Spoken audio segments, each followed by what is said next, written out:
नमस्कार, कैसे हैं आप सभी लोग। मैं हूं निशान चतुर्वेदी। सत्ता के सभी न्यूज मित्रों का स्वागत है। सबसे पहले सत्ते पे सत्ता, यानी 7 खबरें और दिलचस्प जानकारियां एक साथ। पहले आपको फिल्म हिंदुस्तानी और फतवा पाकिस्तानी दिखाएंगे। एक ऐसी फिल्म जिसके डायलॉग पाकिस्तानी कट्टरपंथियों के कानों में बहुत चुभ रहे हैं। नाम है the diary of West Bengal. इसके फिल्म मेकर्स के खिलाफ पाकिस्तान से फतवा जारी हुआ है, लेकिन चिंगारियां हिंदुस्तान में भी निकल रही हैं। अगली खबर बंगाल में एनआईए पर हुए हमले पर आधारित है, जिसे लेकर अब प्रधानमंत्री मोदी और ममता बनर्जी आमने सामने आ गए हैं। पीएम मोदी ने कहा है दीदी भ्रष्टाचारियों को बचा रही हैं, तो ममता का आरोप है एजेंसियों का गलत इस्तेमाल हो रहा है। फिर एक वीडियो गूंजी पीएम मोदी और राहुल गांधी पर, जिसमें टारगेट है आदिवासी वोट बैंक। आज राहुल ने एमपी से आरोप लगाया कि बीजेपी आदिवासियों की जमीन छीन रही है। तो प्रधानमंत्री मोदी ने कहा कि देश की राष्ट्रपति एक आदिवासी की बेटी है, क्योंकि बीजेपी आदिवासियों के हक का सम्मान करती है। आज मुस्लिम लीग पर भी सियासी महाभारत छिड़ गई। पीएम ने कांग्रेस के न्याय पत्र को मुस्लिम लीग की छाप बताया था। इस पर आज कांग्रेस अध्यक्ष मल्लिकार्जुन खड़गे ने जवाब दिया और कहा कि प्रधानमंत्री मोदी के राजनीतिक पूर्वज ही मुस्लिम लीग समर्थक रहे हैं। जम्मू कश्मीर और लद्दाख की 6 लोकसभा सीटों पर इंडिया गठबंधन की कांग्रेस और नेशनल कॉन्फ्रेंस में सहमति बन गई। दोनों पार्टियां 3-3 सीटों पर चुनाव लड़ेंगी। कांग्रेस उधमपुर, जम्मू, लद्दाख सीटों पर कैंडिडेट उतारेगी, तो अनंतनाग, श्रीनगर और बारामूला नेशनल कॉन्फ्रेंस के पास गए हैं। आम आदमी पार्टी ने पहली बार केजरीवाल की गैर मौजूदगी में चुनाव कैंपेन लॉन्च कर दिया है, जिसका नाम है जेल का जवाब वोट से। इसके तहत एक पोस्टर भी जारी किया गया है, जिसमें केजरीवाल की सलाखों वाली तस्वीर लगाई गई है। और सत्ता में आज 2024 के पहले सूर्य ग्रहण की भी बात हम करेंगे, जिसे अमेरिका में उत्सव की तरह मनाने की तैयारी चल रही है। होटल फुल हो चुके हैं, फ्लाइट्स के बम्पर टिकट की बुकिंग हुई है, कैदियों को सशर्त आजादी दी गई है। एक सूर्य ग्रहण से कैसे अमेरिका में कंपनियों की मनी वाली मौज हो गई है, यह भी देखिए। पश्चिम बंगाल इस समय राजनीति की हॉट सीट बना हुआ है, जहां राजनीतिक बयानों की आंधी फुल स्पीड में चल रही है। जैसे जैसे चुनाव की तारीखें नजदीक आ रही हैं, जुबानी हमलों की तीव्रता इस कदर बढ़ रही है कि आरोपों और जवाब वाले तेज झटके पूरे देश में महसूस किए जा रहे हैं। आज टीएमसी के 10 सांसदों ने चुनाव आयोग से मुलाकात की, जिसके बाद वो धरने पर बैठ गए। तृणमूल सांसद का आरोप है कि दिल्ली पुलिस ने उन्हें हिरासत में लिया, अज्ञात जगह ले गए। अगर आप पिछले 3 दिनों में बंगाल के घटनाक्रम पर नजर डालेंगे, तो आपको ऐसा लगेगा कि एनआईए की टीम पर हमले के बाद से बंगाल राजनीतिक गुरिल्ला युद्ध की नई बैटलफील्ड बन गया है, जहां बारूदी नहीं, लेकिन एक से एक बढ़कर शाब्दिक हथियार चलाए जा रहे हैं। पहले आपको पिछले 24 घंटे से बंगाल में ट्रेंड कर रहे बम कीवर्ड्स बताते हैं। उसके बाद बताएंगे कि कैसे अब इस लड़ाई में एक तरफ प्रधानमंत्री मोदी और दूसरी तरफ पश्चिम बंगाल की मुख्यमंत्री ममता बनर्जी आ गई हैं। सबसे ज्यादा ट्रेंडिंग कीवर्ड है एनआईए, जिसको लेकर दोनों पक्षों की तरफ से जुबानी फायरिंग हो रही है। एक शब्द है देसी बम, क्योंकि एनआईए जिस मामले की जांच कर रही है वो देसी बम से ही जुड़ा है। अगला कीवर्ड है सिंडिकेट, जो कि पिछले चुनाव में भी इस्तेमाल हुआ था। प्रधानमंत्री मोदी ने चुनावी रैली में सीधे सीधे आरोप लगाते हुए कहा कि टीएमसी का सिंडिकेट पूरे बंगाल में एक्टिव है। एक और आरोप जो प्रधानमंत्री मोदी ने लगाया वो यह है कि बंगाल में आतंक का खुला लाइसेंस मिलता है। इसके अलावा रामनवमी से पहले माहौल बिगाड़ने वाले आरोप भी खुलकर लगाए जा रहे हैं। बात सिर्फ यही नहीं रुकी है। ममता बनर्जी ने तो यहां तक आरोप लगा दिया कि बीजेपी 17 अप्रैल को रामनवमी पर सांप्रदायिक भावनाएं भड़काएगी।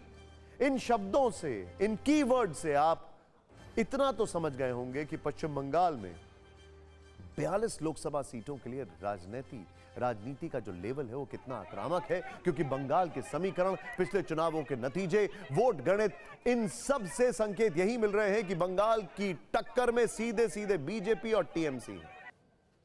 बंगाल में एनआईए की टीम पर हमला शुक्रवार रात को हुआ था, लेकिन इसको बड़ा मुद्दा बनाते हुए राजनीतिक हमले लगातार हो रहे हैं, तेज होते जा रहे हैं, बढ़ते जा रहे हैं। कल पीएम मोदी ने पश्चिम बंगाल के जलपाईगुड़ी से इस मसले को न सिर्फ उठाया बल्कि जांच एजेंसियों पर हमले को भ्रष्टाचार से जोड़ते हुए टीएमसी पर तल्ख तंज किए। उन्होंने कहा कि टीएमसी कानून को कुचलने वाली पार्टी है, यहां उनके सिंडिकेट का राज है। इस पर ममता बनर्जी का जवाब तैयार था। ममता ने इसे सीधे सीधे बीजेपी की राजनीति से जोड़ दिया और कहा कि अत्याचारी ईडी, सीबीआई, इनकम टैक्स और एनआईए को बदले की भावना से भेजा जा रहा है। क्या यह राज्य को बदनाम करने के लिए किया गया है?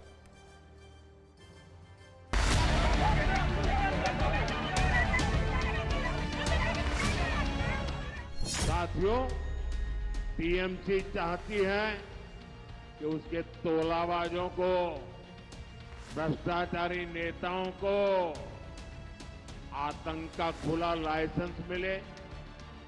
इसलिए जब केंद्र की जांच एजेंसियां आती है तो टीएमसी उन पर हमले करती है, औरों से करवाती है। टीएमसी कानून और संविधान को कुचलने वाली पार्टी है।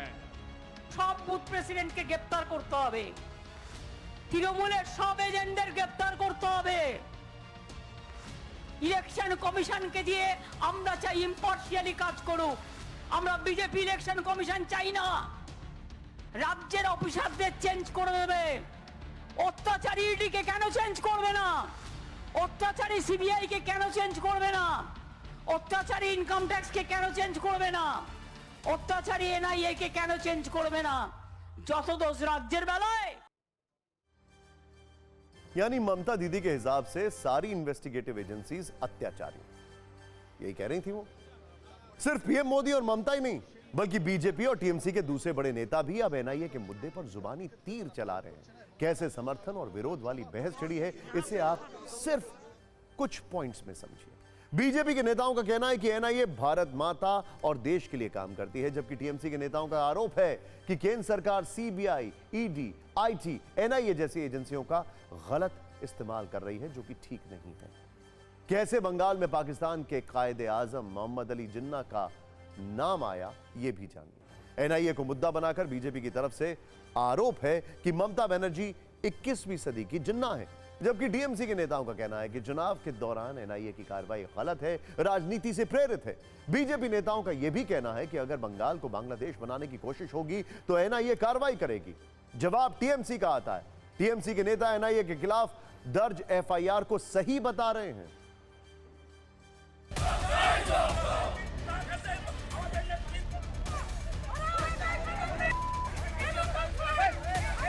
ये जिस तरीके से बुआ भतीजा ने एनआईए को अटैक कर रहा है, ये नया बात नहीं है। पिछले 3 साल से सीबीआई, ईडी के ऊपर ये लोग हमला कर रहा है। ये भ्रष्टाचारी को संरक्षण देने के लिए सेंट्रल एजेंसी को रोक रहा है, सेंट्रल एजेंसी को डरा रहा है। जिस घर में वो घुसा था, जो एलिगेशंस है उनके ऊपर एफआईआर हुआ है। Law will take it on court. NIA का जो एसपी है धनराम सिंह, उसके घर शाम पे भाजपा लीडर जितेंद्र तिवारी वो क्या कर रहे थे, पहले तो इसका जवाब चाहिए।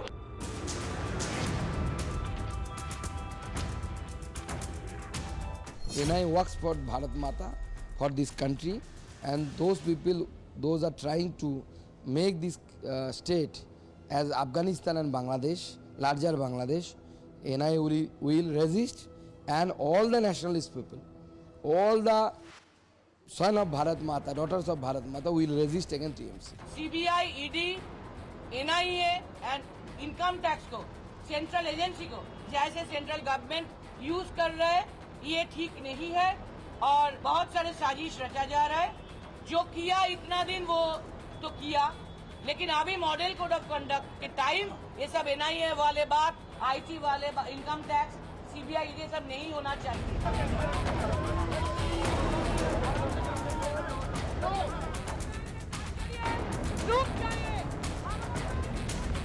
लगातार झूठ में भ्रम पैदा कर रही हैं ममता बनर्जी। 21वीं सदी की नई जिन्ना बन के उभरी, उन्हें चीख पुकार नहीं सुनाई दे रही। उन बेटियों की जिन पर लगातार बलात्कार व हत्याएं बंगाल की धरती पर। और जब कोई जांच एजेंसियां वहां जांच करने के लिए आ रही हैं, आप उन पर हमले करा रहे हैं। मोदी का दो भाई ईडी और सीबीआई, वो उसको लेके वो लड़ रहे हैं। 2 साल पहले का बात लेके अभी चुनाव के पहले ये सब करना एनआईए का उचित नहीं था।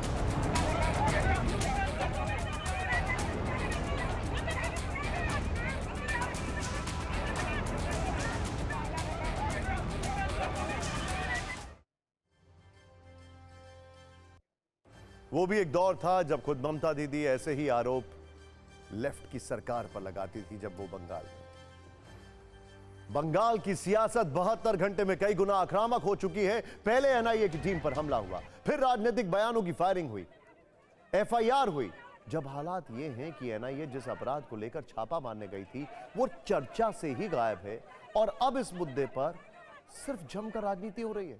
चिंताजनक यह है कि एजेंसियों पर हमला करने का खतरनाक ट्रेंड विमर्श से दूर है। बात हमले से हटकर एनआईए और बीजेपी के अपवित्र गठजोड़ वाले आरोपों तक सिमट कर रह गई है।